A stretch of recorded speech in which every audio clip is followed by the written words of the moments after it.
So ngayon naman guys, ang gagawin natin, since na check natin na okay yung ating eto no, yung ating o-ring at saka yung valve niya, okay.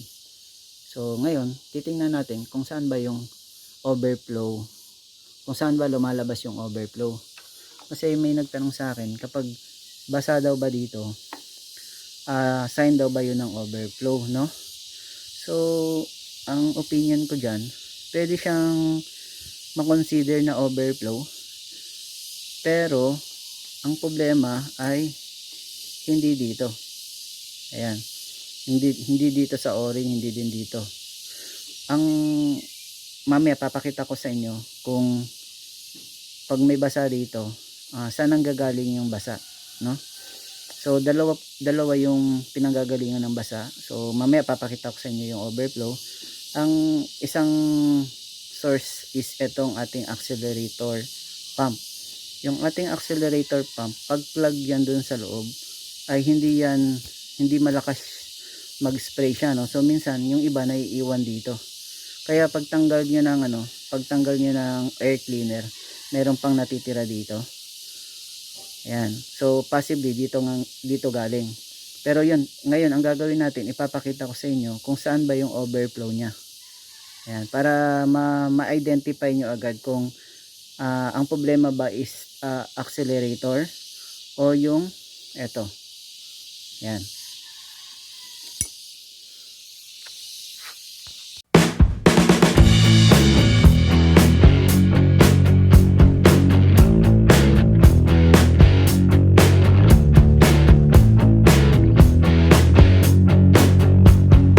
So guys, itong test na to ay ginagawa ko para maiwasan ko na yung magtanggal ng ating carburetor, lalo na kapag yung ganitong klaseng carburetor meron siyang coolant, no, dito sa may bandang ilalim. So mag-spend ka ng effort and time para lang baklasin to, at the end ay wala naman palang problema dito. So ayun, so share ko lang sa inyo to guys. So guys, sa video na to ay ito yung gagamitin nating carburetor, no. So ang gagawin natin is bubuksan lang natin to. Ayan. Ayan, buksan natin to. Ayan. Ayan. So bakit ko siya binuksan, ano? So ang gagawin kasi natin guys ay i-reverse natin yung pasok ng gasolina. So instead na dito pumasok ay dito tayo maglalagay ng gasolina, and then imo-monitor natin kung yung ating floater doon sa ating fuel chamber ay nag-close na, no? So once na nagkaroon na ng fuel or gasolina doon sa loob, unti-unting tataas yung ating floater, then itutulak nyo to. Ayan, pag naitulak nyo na to, magko-close na yan dito. So wala nang hindi nadadaan yung fuel, no? Ayan. So yan, ma-check natin kung nag-close na siya. Ayan. Then habang dinadagdagan natin, so gagamit lang tayo nito para mag-apply tayo ng positive pressure dito. Then ito naman ilalagay natin sa fuel return para takpan yung ating fuel return to simulate lang yung pag-plug yung ating fuel return, no? So mamaya explain ko sa inyo yan. So dito guys ay bago natin gawin yon ay titingnan muna natin, no? So ayan, so walang gasolina yan guys, no? Yung ating fuel chamber walang gasolina. And then mapapansin nyo dito guys ay ayan, may dalawang butas diyan. Ayan, may dalawang butas diyan. Ayan. So yan, direct yan, bagsak yan dito sa ating fuel chamber. Kaya may butas yan diyan. Diyan pumapasok yung atmospheric pressure. So yan, may butas dito, pasok yung hangin. Yan, may dalawang butas diyan para sa hangin. So diyan pumapasok yung ating atmospheric pressure. So yung atmospheric pressure ay tinutulungan na palabasin yung ating fuel doon sa ating fuel chamber. Pag nagkaroon ng differential pressure dun sa ating venturi, ang nangyayari, nagkakaroon ng vacuum effect. So nahihigop based dun sa velocity ng hangin at saka dun sa differential dito. So parang yun yung magiging epekto niya, no. Then yung atmospheric pressure ay yun nga, to support yung itutulak niya yung fuel palabas. So yun lang yun guys. So ayan. So ayan.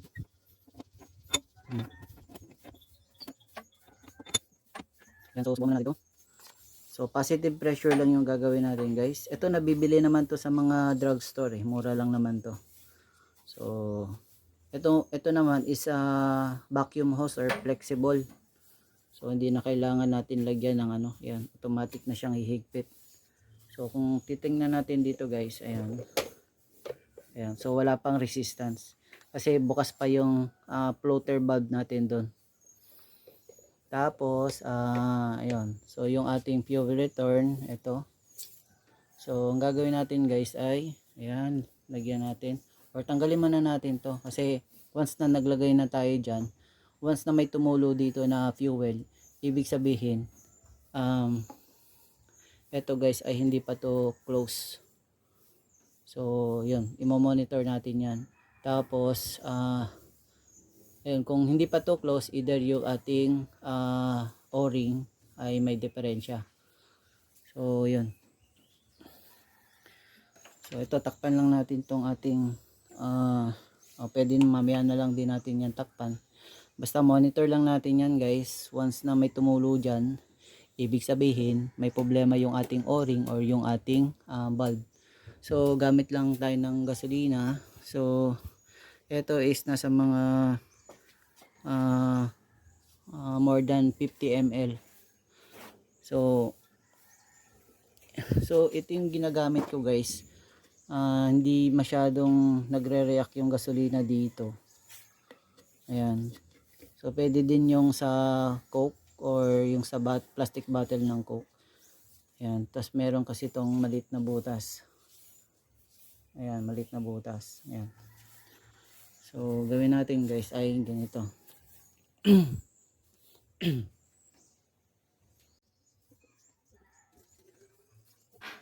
So ayun guys no, ilalagay na natin to dito. So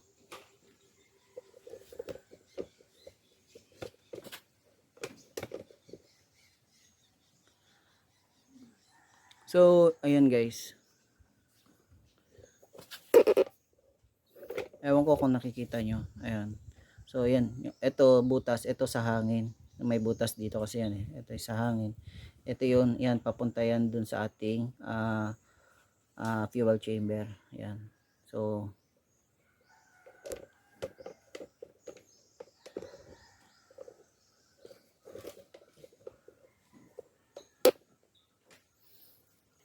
lalagay ko lang to guys.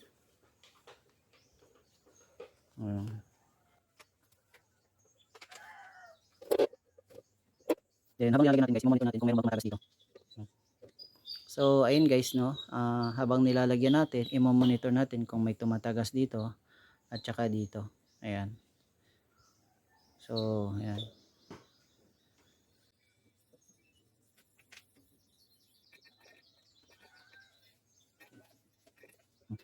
So check muna natin guys. Ayan. So positive pressure lang tayo no.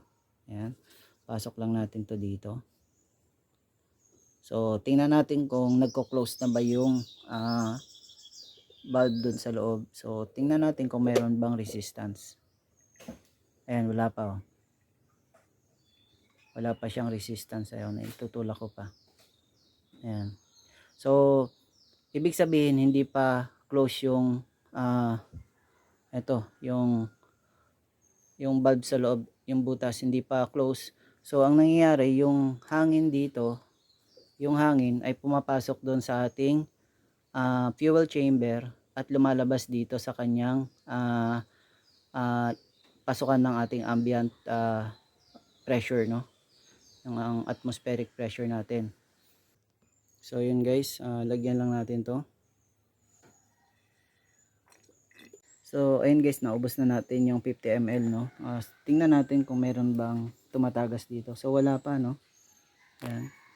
So wala pang tumatagas dito. Meron dito pero yun nga yung ayan oh, konti. Pero dahil yan dito sa ayan, dahil yan dito. So wala yan. Ang importante ay dito banda. So wala pang tumatagas. Ayan. Wala pa. Ayan. So mamaya makikita natin yan kung saan ba siya tumatagas. Tapos wala pa ring lumalabas dito. Ayan. So ayun guys, no, naubos na natin yung ating 50 ml. So tingnan natin. Ayan. So lagay lang natin to. So ayan, tingnan lang natin to. Ayan, meron na siyang konting resistance. Ayan o.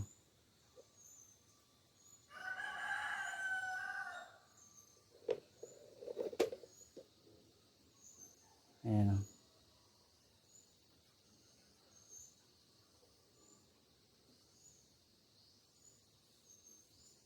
So mapapansin nyo, gumagalaw ng kaunti yung ating fuel return.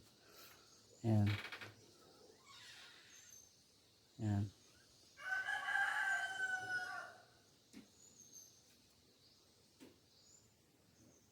Ayan o. So ngayon, para masigurado talaga is tanggalin natin tong ating itong ating fuel return. Ibig sabihin guys ay yung kanina, yung hangin dito ay kahit na tinakpan natin to ay wala siyang resistance, no? Nakakababa pa to. Dahil nga yung hangin, dahil bukas pa yung valve natin, pumapasok yung hangin dun sa ating fuel chamber at na-vent niya dito. So since closed na yung ating valve ay wala nang dinadaanan yung hangin, kundi dito na lang sa fuel return. Pero meron certain pressure yan bago mag-open yung ating fuel return. So yun guys, oh. Ayan. Ayan. Ayan, bumabalik. So tingnan natin to. Close natin.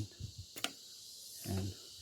So dito din guys, malalaman nyo ayan, kung merong leak, no, once na nag-add ka ng pressure dito. Ayan, meron na open na natin to, ito. So walang fuel. Ayan, pakita ko sa inyo. So and guys, pasensya na, wala tayong cameraman. So tinanggal natin yung ating fuel return dito. Ayan. So once na nag-apply ka ng pressure dito, so kanina ayaw tumuloy, no? Pag tumuloy to, ayan, medyo may resistance ng konti, tapos walang tumutulo dito, ayan, no? Walang fuel. So ibig sabihin okay yung ating o-ring at saka totally close yung ating valve. So yun yung palatandaan ko, no? So ayun guys, no, titingnan natin kung saan ba nag-overflow, no? Ayan. So yan, pagmasdan nyo lang dito banda kung saan banda, no? Ayan. So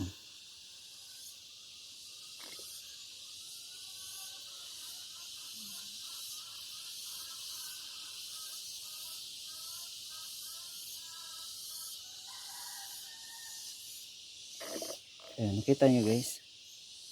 Ayan. So ayan, papansin nyo kung saan nag-overflow.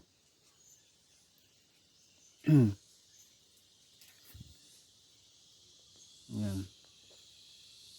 So ayun guys, no, meron siyang overflow. Ayan. So tingnan ulit natin. Ayan.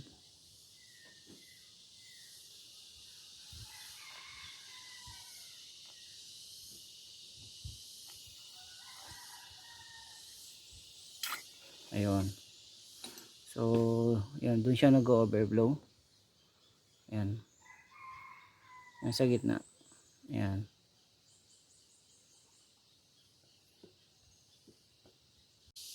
So ayan guys, no, nakita nyo, meron tayong overflow. Ayan.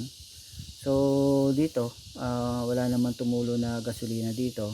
So okay yung ating valve at saka okay yung ating o-ring.